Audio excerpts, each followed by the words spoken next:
Lettre de Jude. Moi, Jude, serviteur de Jésus-Christ et frère de Jacques, j'écris à ceux que Dieu le Père a appelés. Il les aime et il les garde par Jésus-Christ. Que Dieu vous donne en abondance son pardon, sa paix et son amour. Amis très chers, je désirais beaucoup vous écrire au sujet du salut qui est pour nous tous. Mais maintenant, je suis obligé de le faire afin de vous encourager. Luttez pour cette foi que Dieu a donnée une fois pour toutes à ceux qui lui appartiennent. Je vous écris parce que des gens mauvais sont venus en secret parmi vous. Ils tordent le message d'amour de notre Dieu afin de pouvoir se conduire n'importe comment, et ils rejettent Jésus-Christ, notre seul Maître et Seigneur. Depuis longtemps, les livres saints ont annoncé leur punition. Vous connaissez très bien tout ce que je vais vous dire. Pourtant, je veux vous rappeler ceci.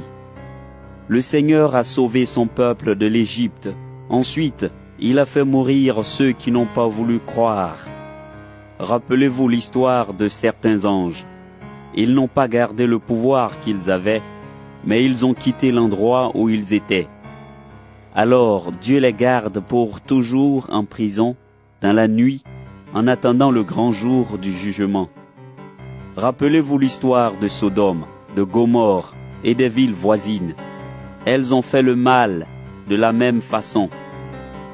Leurs habitants se conduisaient n'importe comment, et ils couchaient avec n'importe qui, même avec des êtres d'une autre nature. Maintenant, ils sont punis dans un feu qui dure toujours, et ainsi, ils servent d'exemple. Au milieu de vous, ces gens mauvais agissent comme les habitants de ces villes. Ils imaginent des choses qui sont fausses. Alors, ils suivent les mauvais désirs de leur corps, ils méprisent l'autorité du Seigneur, ils insultent les anges glorieux. Même Michel, le chef des anges, n'a pas fait cela. Pourtant, il a discuté avec l'esprit du mal au sujet du corps de Moïse. Eh bien, dans cette dispute, il n'a pas osé l'insulter en le jugeant. Il a dit seulement « Que le Seigneur te punisse !» Par contre, ces gens mauvais insultent ce qu'ils ne connaissent pas. Et ce qu'ils savent d'une façon naturelle, comme des animaux sans intelligence, même cela ne sert qu'à les détruire. Quel malheur pour eux! Ils ont suivi le même chemin que Caïn. Ils ont menti pour de l'argent comme Balaam. Ils sont morts parce qu'ils se sont révoltés comme Corée. Oui, ce sont eux qui salissent les repas que vous prenez entre chrétiens. Là, ils mangent et ils boivent en abondance, sans aucune honte, en ne pensant qu'à eux. Ils sont comme des nuages emportés par le vent et qui ne donnent pas de pluie. Ils sont comme des arbres sans fruits au moment de la récolte, déracinés et complètement morts. Ils répandent leurs actions honteuses, comme la mer rejette son écume sur la plage.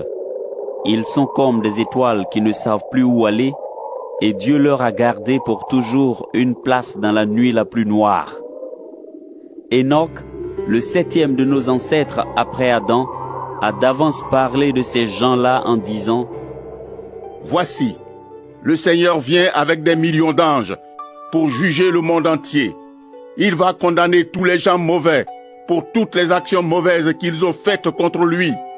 Il va condamner ces pécheurs orgueilleux pour toutes les insultes qu'ils ont dites contre lui. » Ces gens-là ne sont jamais contents. Ils se plaignent sans arrêt et ils vivent en suivant leurs désirs mauvais. Ils font des discours ronflants et ils félicitent les autres par intérêt. Mais vous, amis très chers, souvenez-vous des paroles que les apôtres de notre Seigneur Jésus-Christ ont dites autrefois. Dans les derniers temps, des gens se moqueront de vous et ils vivront loin de Dieu en suivant leurs désirs mauvais. Ce sont eux qui divisent les chrétiens. Ils ont des idées humaines et ils n'ont pas l'Esprit de Dieu. Mais vous, amis très chers, construisez votre vie sur votre foi très sainte. Priez avec l'aide de l'Esprit Saint. Restez dans l'amour de Dieu. Mettez votre confiance en notre Seigneur Jésus-Christ. Dans sa bonté, il vous donnera la vie avec Dieu pour toujours. Ayez pitié de ceux qui n'ont pas une foi solide. Sauvez-les en les éloignant du feu du jugement. Ayez aussi pitié des autres. Mais attention, ne vous laissez pas salir par l'exemple de leurs mauvaises actions. Gloire au Dieu unique qui nous sauve par Jésus-Christ, notre Seigneur. Il peut vous empêcher de tomber dans le mal. Il peut vous faire paraître sans défaut et plein de joie devant lui dans sa gloire. À lui la gloire, la grandeur, la puissance et l'autorité depuis toujours, maintenant et pour toujours. Amen.